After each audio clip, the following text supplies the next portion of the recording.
지난 2011년 5월에 경북 문경에서 택시기사인 김모 씨가 십자가 형틀에서 숨진 채 발견되었습니다. 그는 죽을 때 예수님처럼 죽었습니다. 가시멸관을 쓰고 또 두 발은 헛되어서 십자가 위에 못을 박고 또 두 손은 드릴로 구멍을 뚫어서 미리 십자가에 장치해 놓은 못에 자기의 손을 끼우고 또 자신의 옆구리는 흉기로 자해를 하고 또 자신의 성기를 39번이나 이 자해를 가했다고 합니다. 성경 보니까 예수님께서 십자가에 못 박히시기 전에 채찍질을 받았고 또 사도 바울은 41 카만매를 3차례 맞았다고 하는 성경 표현이 있는데 아마도 예수님과 사도 바울의 삶을 흉내내었던 것 같습니다. 경찰이 이 사건을 조사할 때 아마도 누가 공범이 있어서 그를 도와주었을 것이다 이렇게 짐작하고 있어요. 왜냐하면 사람이 어찌 제정신으로 자신의 팔에 못을 박고 손에다가 드릴로 구멍을 뚫고 이러한 일을 할 수가 있겠습니까? 그러나 경찰이 여러 가지 각도에서 조사를 하고 왔지만 그 자리에 누군가 있었다고 하는 흔적을 발견할 수가 없었고 또 저항한 흔적도 없어서 결론은 자살로서 사건이 마무리가 되었습니다. 왜 김 씨가 십자가 형틀에서 숨진 채 발견이 되었을까? 왜 이런 일을 했을까? 아마도 그는 8절의 말씀처럼 예수님처럼 부활할 것을 꿈꾸고 십자가 형틀에 자신을 죽인 것이 아닌가 생각되는 것입니다. 우리 예수님께서 우리의 죄사함과 영생을 위하여 하나씩 두 가지 큰 사역이 있습니다. 그것은 예수님께서 우리를 위하여 십자가에서 피 흘려 돌아가시고 죽은 자 가운데서 3일 만에 부활하신 사건입니다. 우리는 지난주에 세례에 대해서 말씀을 배웠습니다. 여러분들 세례가 무엇입니까? 세례는 예수님 안으로 들어가는 것입니다. 세례는 우리가 예수님 안으로 돌아가서 주님과 연합하는 것입니다. 세례를 통해서 예수님과 연합되는 것은 예수님과 함께 죽고 예수님과 함께 사는 것을 의미합니다. 그렇다면 과연 예수님과 함께 죽는 것은 어떤 것일까요? 또 예수님과 함께 사는 것은 무엇을 의미하는 것입니까? 예수님과 함께 죽는다는 것은 택시기사 김모 씨처럼 십자가 형틀에 자기 자신을 못 박아서 자기 자신을 자해하고 자기 자신을 죽이는 것을 의미하지 않습니다. 6절 말씀을 보면 우리 옛사람이 예수와 함께 십자가에 못 박힌 것은 죄의 몸이 죽는 것이라고 말씀했습니다. 12절을 보면 죄가 너희 죽을 몸을 지배하지 못하게 하여 몸의 사욕에 순종하지 말라고 했습니다. 6절과 12절의 말씀을 종합해서 보면 예수님과 함께 죽는 것은 죄가 우리 몸을 주장하지 못하게 하라는 것입니다. 쉽게 말씀드립니다. 예수님과 함께 죽는 것은 우리 몸의 욕망을 제거하라는 의미가 됩니다. 욕망이라는 것이 무엇입니까?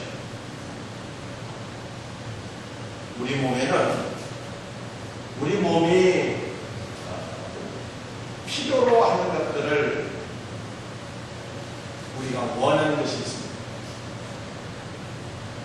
우리 몸이 필요로 하는 것들을 우리가 원하는 것을 니드라고 요구라고 하는 것입니다. 그런데 우리 몸이 필요로 하는 기본적인 요구들을 넘어서는 것이 욕망입니다. 영어로는 러스트라고. 예를 들어서 설명하면은 우리 먹는 것을 생각해 볼 수가 있겠습니다. 사람은 먹어야 살 수 있어요. 생명의 유지를 위해서 먹고 마시는 것은 꼭 필요합니다. 필요한 것입니다. 이 먹는 것은 인간에게 기본적인 요구가 됩니다. 그러나 먹는 것이 인생의 최대의 목표이고, 맛있는 것을 사먹기위해서 맛집을 전부 다 돌아다니고, 있는 돈을 물수듯이 다 써버리고, 폭식하고 포기하는 것은 인간의 기본적인 요구를 넘어서는 욕망이 되는 것입니다. 옷을 예로 생각해 볼 수가 있겠습니다. 사람이 인간답게 살기 위해서는요, 옷을 입어야 됩니다. 바바리맨이 되면 안 되는 거예요. 부음이 위기를 내서 기본적으로 사람이 옷을 잘 입어야 되는 것입니다. 그러나 부모로 자신의 몸을 치장하고 자라가고 이런 것을 인생 최대의 목표로 삼고 이런 것을 위해서 과다하게 돈을 지출하는 것은요, 인간의 기본적인 요구를 넘어서는 욕망이 되는 것입니다. 성도 마찬가지입니다. 성이 죄악된 것이 아니고 하나님께서 성을 창조하셨다고 말씀하고 있어요. 성을 통해서 남편과 아내는 하나가 되는 것이고, 하나님께서 말씀하신 대로 생육하고 번성하여 땅에 충만케 되는 것입니다. 그러나 결혼의 울타리 바깥에서, 가정 바깥에서 성을 추구하는 것은요, 인간의 기본적인 요구를 넘어선 욕망을 추구하는 것이 되는 것입니다. 건강도 마찬가지입니다.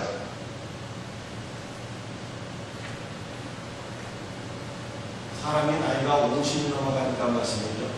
몸에 문제가 하나둘씩 생기게 됩니다. 그러니까 자연적으로 50이 넘어가니까 건강에 대한 관심이 커져요.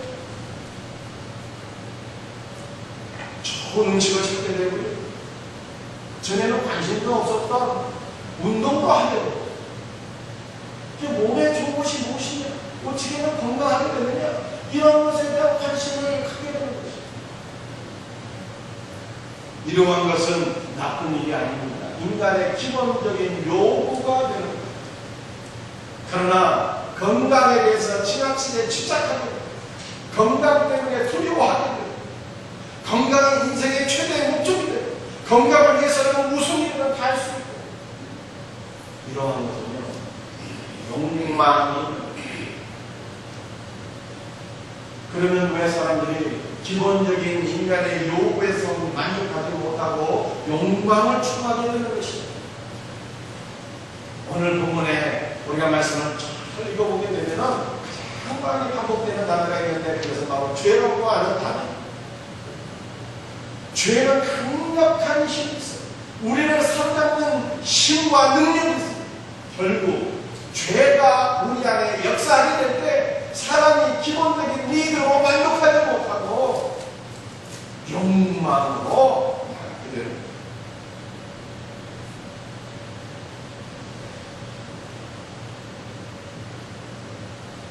우리가 한번 한 가지 예를 들어서 제가 설명을 드리겠습니다. 우리 성도들이 평생을 별로 명분에 관심이 없어요. 우리 비통의 원티 이런 거 별로 관심 없어요. 샤넬 별로 관심 없어요. 근데 어느 날 동창회를 한번 나가봤어요. 근데 친구가 왔습니다. 아주 명품 가방을 메고 와서 이거 자랑을 하게 되는 거예요. 뽐내는 거예요. 그러면 어떻게 돼요? 갑자기 자기 신세 한탄을 하게 되고, 남편은 원만하게 되고, 나는 왜 이것뿐이 안 되나 생각이 되고, 비교의식에 사로잡히게 되고, 그러다가 어느 날 쇼핑을 나가는데 친구가 메고 온 그 명품백에 눈에 확 들어오게 되는데 말씀이죠. 죄의 욕망이 우리를 막 강력하게 사로잡습니다. 이것을 가리켜서 이른바 지름침이 임했다, 이렇게 표현해요. 그래서 자기의 풍수에 넘어서는 일을 쳐주게 됩니다. 이렇게 된다. 우리가 인생을 바라보는 것도 마찬가지입니다. 평상시에는 이생에 대해서 뭐 큰 관심이 없어요. 예수 그리스도 안에서 형제요 자매요 편안한 관계. 그런데 어느 날 직장에서 말씀입니다. 회식전에 같이 어울리게 됐어요.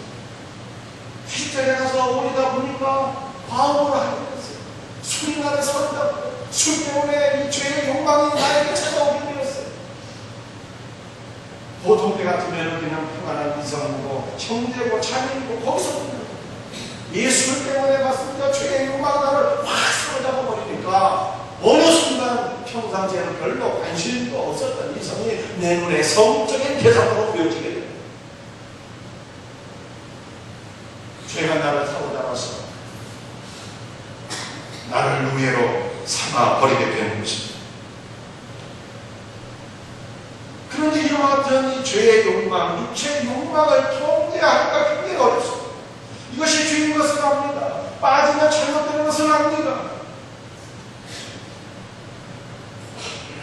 그런데 이 죄의 욕망이, 육체의 욕망이 얼마나 강력한 것입니다. 이 죄의 욕망에 사로잡히는 것을 성경은 마치 소가 말씀이죠. 도축장으로 끌려가는 것 같고 이렇게 표현을 합니다. 이제까지 말씀을 정리하게 되면 예수님과 함께 죽는다는 것이 무엇을 뜻합니까?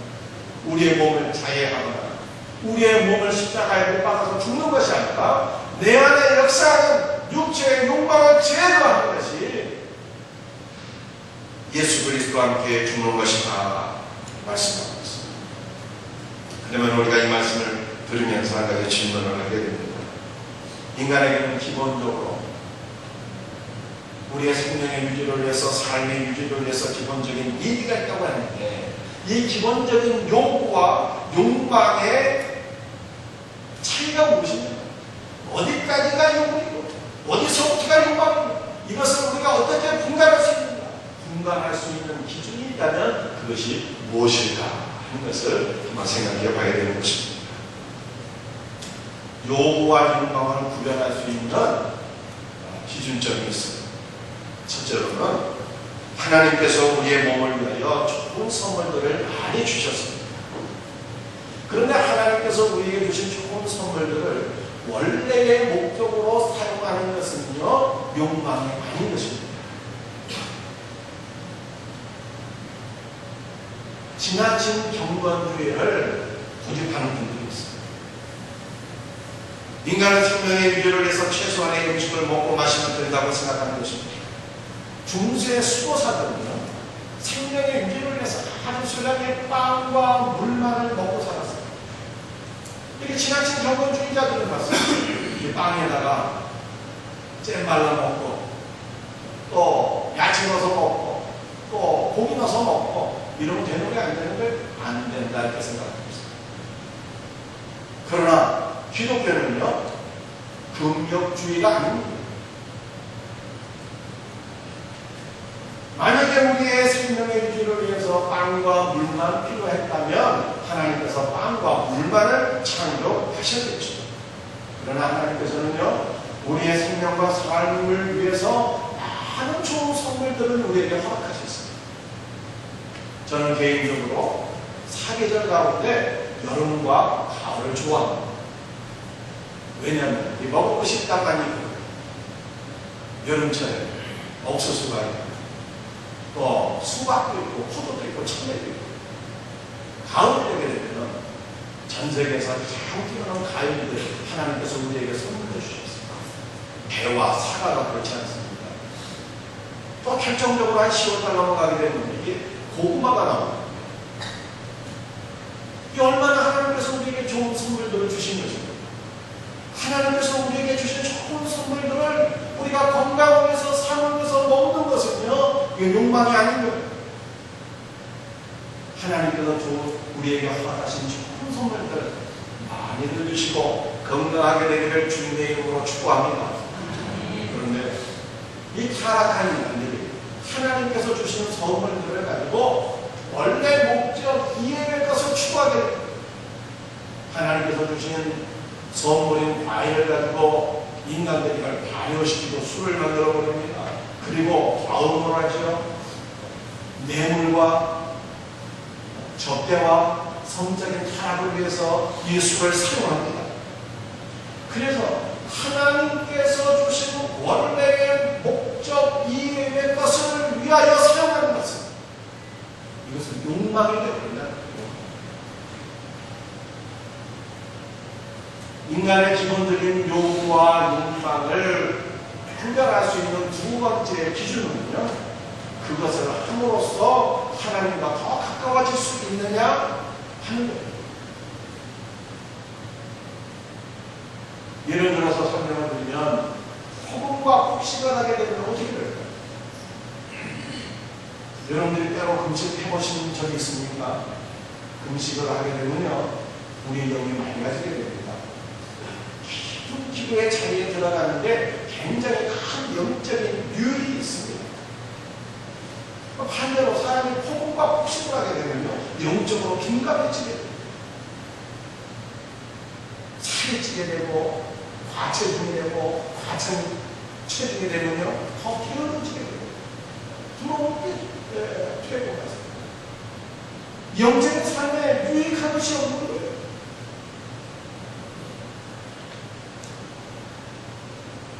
드라마와 게임은 어떻습니까? 여러분, 드라마 보고 게임하는 것이 죄가 아니죠.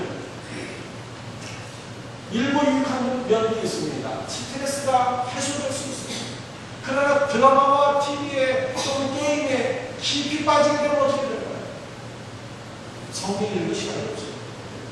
기도할 시간이 없습니다. 하나님과 좀 더 멀어지게 됩니다. 그래서 하나님과 좀 더 멀어지게 되는 것은요, 이것은 인간에게 욕망이 된다라고 하는 것입니다. 주식은 어떨까요? 자본주의 사회에서 주식하는 것은 합법적인 경제 활동입니다. 죄가 아닌 것이에요. 그러나 많은 사람들이 주식 때문에 마음을 빼앗기게 됩니다. 우리가 하나님 때문에 기뻐하고 하나님 때문에 감사하고 그 하나님 때문에 우리가 살아야 되는데, 사람들이 주식을 하다가 주식 때문에 슬퍼하게 되고 주식 때문에 기뻐하게 되고 그렇게 됩니다. 다시 말해서 우리가 하나님께 드리게 될 마음을 주식에 드리게 된다고 하는 것입니다. 무엇인가 하나님으로부터 우리를 멀어지게 하는 것은요, 인간의 기본적인 요구가 아니라 욕망이 된다라고 하는 것입니다. 여가 활동도 마찬가지입니다. 하나님께서 사람을 창조하실 때 어떻게 디자인하셨습니까? 우리가 6일 동안 일하고 하루를 쉬도록 하나님께서 우리를 그렇게 디자인하고 창조하셨습니다. 그래서 사람이 쉬고 여가 활동을 하는 것은 좋은 것입니다.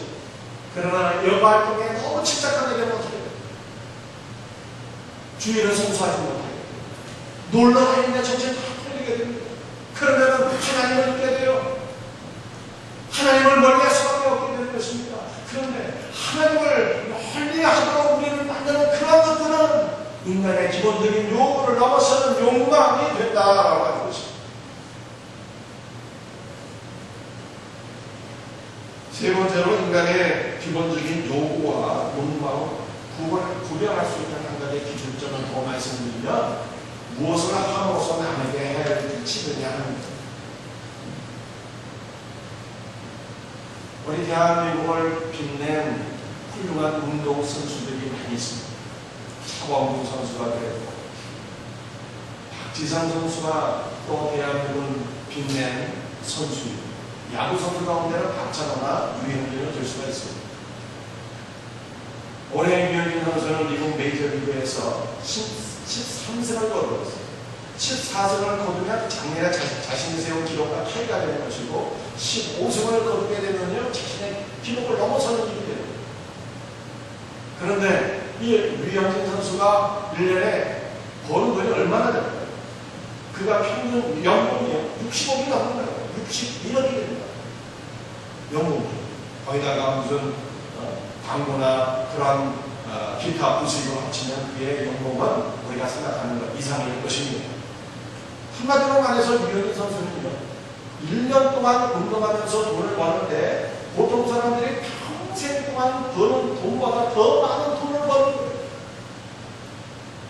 그러나 대부분의 운동선수들은 어떻습니까?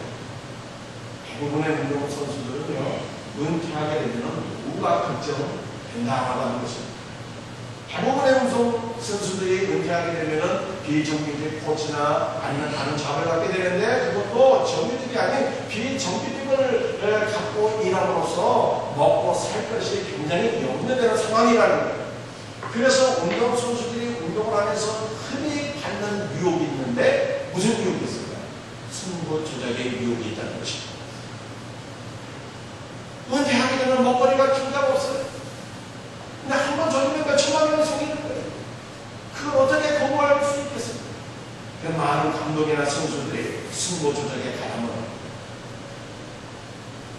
제가 알고 있는 어떤 분은 말씀드려요. 국가대표 축구 선수 출신이었어요. 그리고 은퇴하고 난 이후에 모 대학의 축구 감독으로 일하게 되었습니다. 그런데 이분이 나중에 경찰의 수배를 받게 되었습니다. 진학을 미끼로 해서 학부형들에게 돈을 받고 또 선수들을 경기에 출전시키는 것을 미끼로 해서 또 돈을 받고 금품 수수 때문에 문제가 되었습니다. 연민력의 승부 조작이나 아니면은 금품을 수수화해서 문제가 생기게 되면 어떻게 될까요? 일단 가족들에게 큰 짐이 됩니다. 근심이 됩니다. 뿐만 아니라 다른 선수들이나 다른 사람들에게 피해를 끼치는 일이 되는 것입니다. 그래서 이렇게 다른 사람들에게 피해를 끼치는 일을 우리가 추구한다면 그것은 인간의 기본적인 요구를 넘어서는 욕망을 추구하는 일이 된다라고 하는 거예요.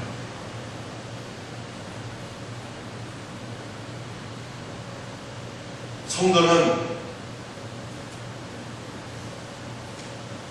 자신의 삶의 욕망을 죽여야 됩니다. 이것이 예수 그리스도와 함께 죽는 것입니다. 그런데 예수 그리스도와 함께 죽는 자만이 예수 그리스도와 함께 살 수 있고요. 예수 그리스도와 함께 죽는 자만이 예수 그리스도와 함께 새 생명을 누리게 되는 것을 믿으시기 바랍니다. 바울은 나는 날마다 죽노라 고백했어요. 이것은 자기 육체를 자의한다는 의미가 아닙니다. 자기 몸을 십자가에 못 박는다는 그런 의미가 아닙니다. 나 안에 있는, 내 안에 있는 육체의 욕망을 제거한다는 뜻이 되겠어요. 사랑하는 성도, 육체의 욕망을 제거하고 거룩한 하나님의 백성들로서 살아갈 수 있는 은혜가 있기를 예수님의 이름으로 축복합니다. 그렇다면 몸의 욕망을 죽이고 그리스도와 함께 새 생명 가운데 사는 비결이 무엇입니까? 우리가 두 가지를 간단하게 생각해 볼 수가 있겠습니다. 첫째로는 예수님께 반응하는 거예요. 하나님을 향해서 반응하는 것입니다. 11절에 이렇게 말씀하고 있습니다. 이와 같이 너희도 너희 자신을 주에 대하여는 죽은 자여 그리스도 예수 안에서 하나님께 대하여는 살아있는 자로 여길지어다 말씀하고 있습니다. 하나님을 향해서 살아있는 자로 여길지어다. 하나님께 살아있는 자가 되고 하나님을 향해서 반응하는 자가 되는 것이 몸의 욕망을 제거하는 길, 이것이 그리스도 예수 안에 있는 새 생명 가운데서 행하는 비결이 된다고 하는 것입니다. 여러분 집에서 강아지 키우는 분들 계시죠? 이 강아지가 기가 막히게 주인의 목소리나 발자국을 알고 반응합니다. 낯선 사람이 천둥 부르고 낯선 사람이 다가오게 되면요, 어떻게 하는지 지저대고 물어버리고 그래요. 그런데 주인이 지저들어오면 어떻게 됩니까? 이게 강아지가 난리 나거든요. 팔짝 뛰고 점프하고 꼬리치고 반갑게 달려들고. 걔가 주인을 알아보고 있어요. 주인을 알아보고 반응해요. 여러분 우리 성경에 나와 있는 양의 그 목장을 향한 반응 여러분들 알고 계시지 않습니까? 팔레스타인으로 말씀드리죠. 양을 이렇게 될 때 공동우리를 사용한다는 거예요. 여러 목자 양들이 공동우리 안에 가는 거예요. 아침이면 목자가 와서 양들의 이름을 부릅니다. 얼루가, 검부가, hin부가 부르는데 그 많은 양들, 목자가 타는 양들이 섞여 있는데 영케 그래도 양들이 말씀이요 자기 목자의 음성을 알아듣고 목자의 음성에 반응하고 목자를 따라간다는 거예요. 개도 반응하고 양도 반응하는데 사람이 반응을 못하겠어요. 사람도 사실은 이 반응에 탁월한 능력이 있어요. 저는 마트나 예쁜데 잘 가지 않아요. 그러면 어쩌다 가보게 되면 사람들이 무지하게 반응을 할 때가 있어요. 5분 동안 10,000원짜리 깔치 한 마리 5,000원에 세일하겠습니다. 확성기 들고 얘기하게 되면 사람들이 무지하게 반응하게 됩니다. 마트가 난리가 나는 것 같아요. 또 백화점 가을 정기 세일, 겨울 정기 세일 하게 되는 말씀이죠. 사람들이 얼마나 이 반응을 합니까? 기다렸다가 그냥 다 몰려가요. 그런데 우리 예수를 믿는 신자는 누구를 향해서 반응을 해야 돼요? 우리 예수를 믿는 신자들은 우리를 창조하시고 우리를 구원하시고 우리를 불러주시고 우리에게 말씀하시는 하나님을 향해서 우리가 반응을 하는 거예요. 하나님의 말씀을 우리가 그 말씀에 반응하고 그 말씀에 순종하고 아버지의 말씀 안에 살아가는 신자가 되어야 한다는 것입니다. 여러분 성경을 보니까 사무엘이 하나님의 말씀에 반응하는 신자가 있어요. 사무엘 당시에는 하나님의 말씀이 신뢰했습니다. 그리고 하나님의 말씀에 들려와도 많은 사람들이 하나님의 말씀에 반응할 수 없었어요. 10년은 대제사장 엘리조차도 영적으로 너무 둔감해져서 하나님의 말씀에 반응하지 못했어요. 그러나 어린 사무엘이 하나님의 음성을 알아들었어요. 하나님의 말씀에 반응했습니다. 주여 종이 여기 있습니다. 저에게 말씀해 주세요. 제가 듣겠답니다. 그들에게 반응을 하게 되었습니다. 여러분들 신자의 삶은 하나님을 향해서 깨어있는 거예요. 하나님을 향해서 반응하는 거예요. 하나님의 말씀을 듣고 그 말씀 가운데 거하는 것입니다. 우리가 지난주 새벽에 욥기서 말씀을 마치게 되었습니다. 욥과 욥의 3명의 친구들 사이에 큰 변론이 있게 되었습니다. 그런데 마침내 하나님께서 나타나셔서 욥과 욥의 3명의 친구들 사이에 누구를 인정해 주셨어요. 누구의 손을 들어주셨어요. 욥을 물러가고 인정해 주시고 욥의 손을 들어주시고. 왜 그랬어요? 여러분들 욥의 3명의 친구들은요 하나님의 말씀을 듣지를 않았어요. 그들은 하나님을 향하지 않았습니다. 그들은 오직 욕망을 향했어요. 그리고 자기의 생각으로 욥을 정죄했습니다. 자기의 교리로서 욥을 판단했어요. 하나님을 향하지 않았던 욥의 3명의 친구들은 하나님 앞에 책망을 받게 되었어요. 그러나 욥은 들었습니다. 그가 고난을 받게 되었을 때 눈물을 흘리며 하나님을 향했어요. 그가 고난을 당했을 때 욥기 23장 보면 한들이 하나님을 찾았습니다. 내가 어찌하면 하나님을 발견하고 그의 초소에 나아가냐. 하나님을 발견하기 위해서 몸부림쳤어요. 그는 고난 가운데 하나님을 원망하게 됐습니다. 하나님 도대체 내가 무슨 잘못한 일을 해서 나를 이렇게 책망하시고 나에게 고난을 주시는 것입니까? 하나님 내게 고난 주시는 이유가 무엇입니까? 나에게 나타나셔서 좀 시원하게 말씀 좀 해주세요. 하나님의 음성 그대로 한줄이 소리했어요. 그런데 마침내는 욥에게 하나님께서 나타나셨어요. 하나님께서 욥에게 왜 고난을 주셨는지 그 직접적인 이유를 말씀하지 않으셨지만 하나님께서 하나님의 지혜를 욥에게 가르쳐 주셨어요. 천재를 창조하신 모든 것들을 가르쳐 주셨어요. 하나님의 지혜를 듣게 된 욥이 맞습니다. 자기가 어떻게 하나님을 원망한 것을 회개하고 하나님의 주권을 인정하게 됩니다. 그런데 하나님을 향했던 이 욥, 하나님을 만나기를 소원하고 하나님께 기도하고 하나님의 말씀을 듣고 하나님의 말씀 앞에서 회개했던 그 욥을 하나님께서 의롭다고 인정합니다. 사랑하는 성도들, 우리가 하나님 안에서 살 때 완전하지 못할 수 있습니다. 때로는 하나님을 원망할 수 있습니다. 때로는 여러분들 우리가 실족할 수도 있어요. 그러나 문제는 우리가 늘 하나님을 향해 있어야 된다는 거예요. 우리가 늘 하나님을 찾는 자가 되어야 된다는 거예요. 하나님 앞에 기도하고 말씀에 반응하는 자가 되어야 된다는 거예요. 그러면 우리에게 비록 문제가 있을지라도 우리에게 부족함이 있을지라도 하나님은 우리를 의롭다고 인정해 주신다. 그런데 이렇게 하나님을 향하는 성도의 삶이, 하나님을 간절히 찾는 성도의 삶이 바로 몸의 욕망을 죽이는 것이고, 이것이 그리스도 예수 안에서 주님과 함께 새 생명 가운데 향하는 성도의 삶이라고 성령이 말씀하고 있는 것입니다.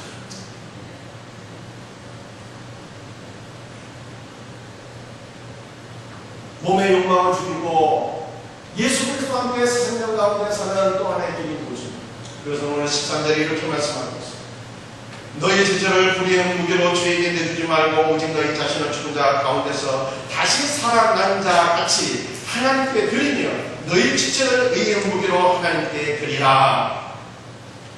새 생명 가운데 사는 우리의 몸을 의의 무게로 하나님을 위하여 드리는 것입니다.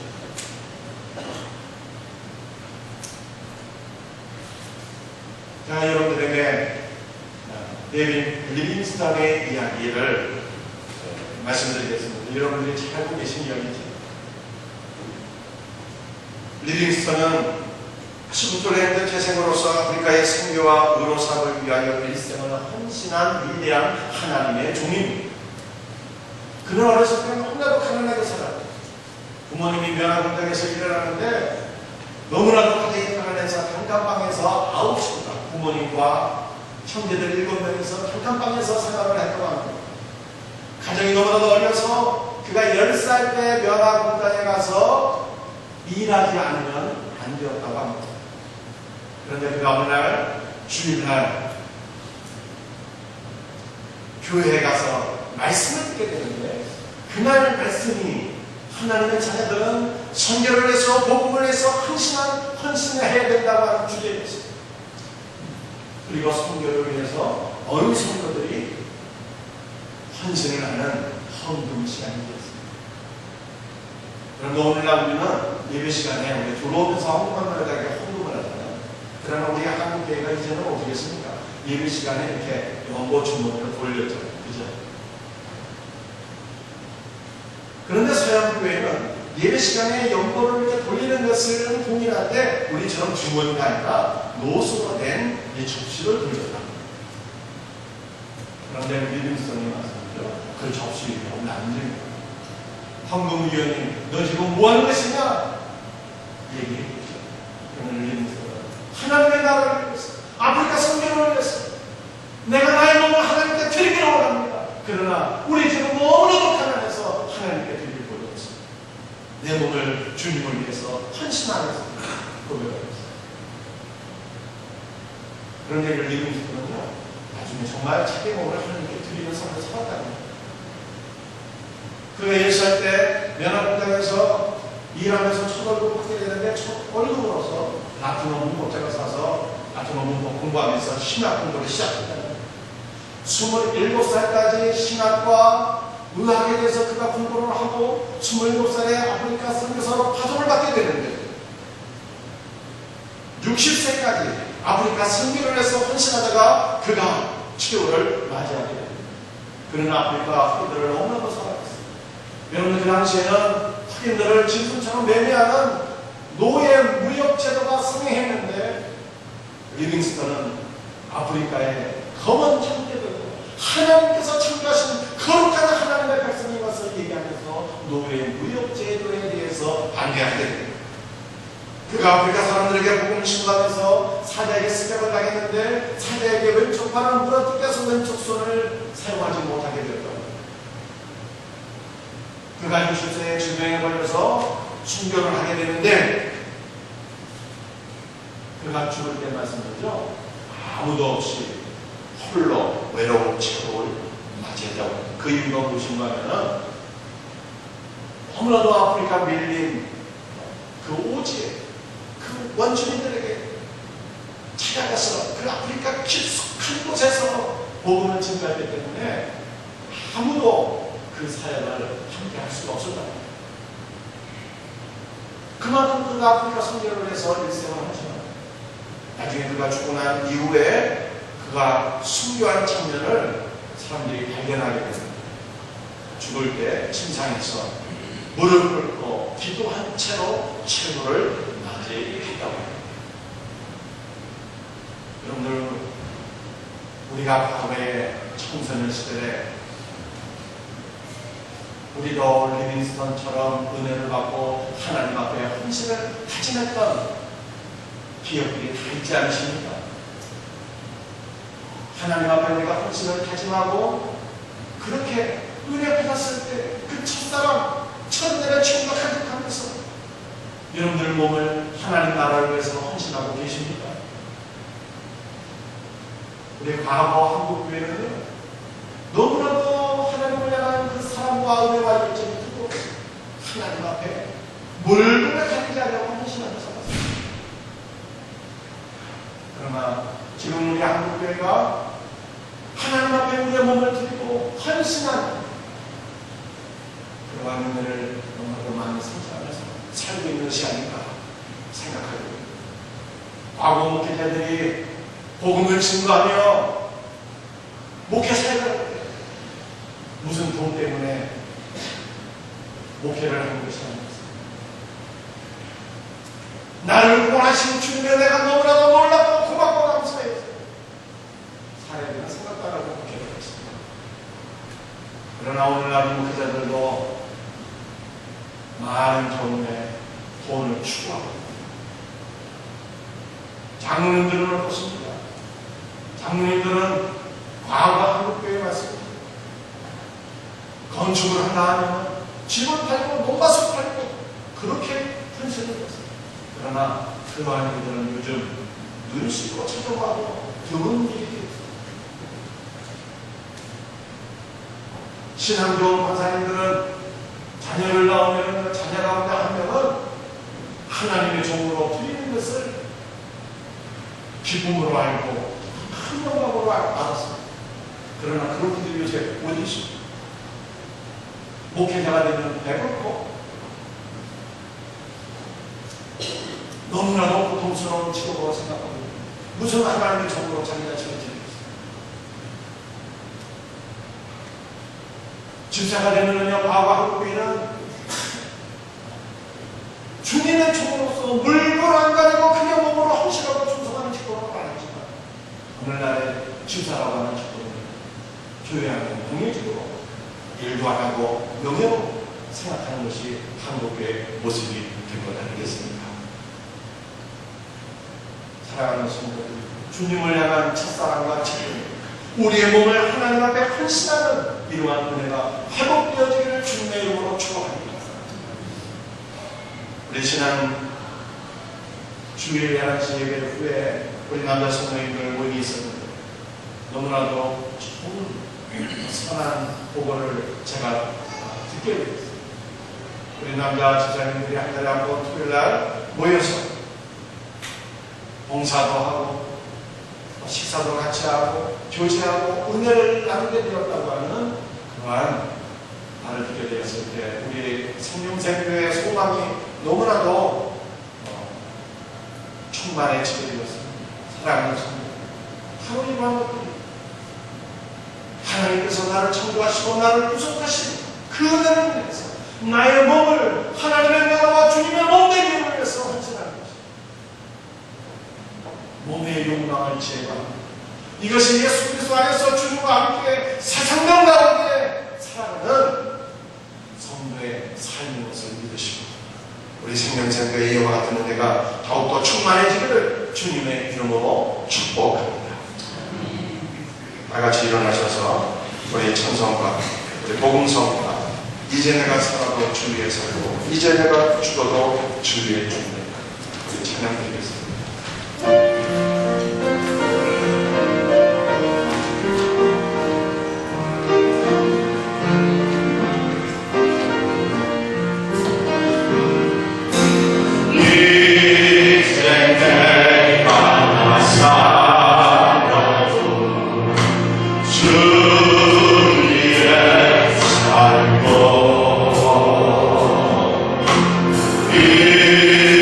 이제 내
예수 그리스도와 함께 주는 것은 우리의 몸을 제외하는 것이 아니라 죄로 인한 우리의 몸의 욕망을 제거하는 예수님과 함께 사는 것은 육체의 욕망을 제거하고 예수님과 함께 사는 것은